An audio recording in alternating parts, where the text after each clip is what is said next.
ભારતમાં મોટા નામાંકિત કોલેજીસ યુનિવર્સિટીઝથી ભણીને નીકળનારાઓને પણ પોતાની સેહતને બરકરાર કેવી રીતે રાખવી આ વિષયમાં અહીં બતાવેલું જ્ઞાન ભાગ્યે જ મળ્યું હશે અને સેહત ત્યારે સાચી રહેશે જ્યારે ઋતુ પરિવર્તન અનુસાર ખાનપાનમાં અત્યાવશ્યક ફેરફાર કરવામાં આવે છે। આ વખતે હોળી 2 અને 3 માર્ચે છે। વાત ફક્ત પરિવાર મિત્રો સાથે હોળી રમવા સુધી જ નથી। હોળી એક પ્રાકૃતિક અલાર્મ છે। હવેથી સૂર્યના કિરણો ધરતી પર સીધા પડશે, ગરમી વધશે અને શરીરમાં જમા કફ અને વધારાની ચરબી પીગળવા લાગશે। આ ફેરફાર માટે જો શરીરને પહેલેથી તૈયાર કરી લેવામાં આવે તો અનેક મોસમી રોગોથી બચી શકાય છે। પ્રસ્તુત છે 3 જરૂરી ટિપ્સ। પહેલી, તડકાથી બચાવ। આ દિવસોમાં તેજ તડકામાં ખુલ્લા માથે ક્યારેય ન ફરવું। આનાથી શરીરની ઉર્જા સંતુલિત રહે છે અને માથાનો દુખાવો, નબળાઈ તથા ગરમીથી થનારી સમસ્યાઓથી બચાવ થાય છે।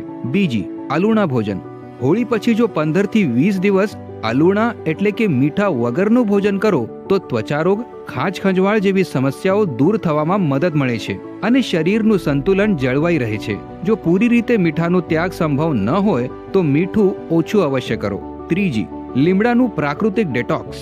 25 થી 30 કોમળ લીમડાના પાન અને તેના ફૂલ 1-2 કાળા મરી સાથે ચાવીને પાણી પીવું। આનાથી ત્વચા અને શરીરને અદ્ભુત લાભ મળે છે, પરંતુ સાવધાન, ષષ્ઠી તિથિના દિવસે લીમડાના પાન ન ખાવા જોઈએ।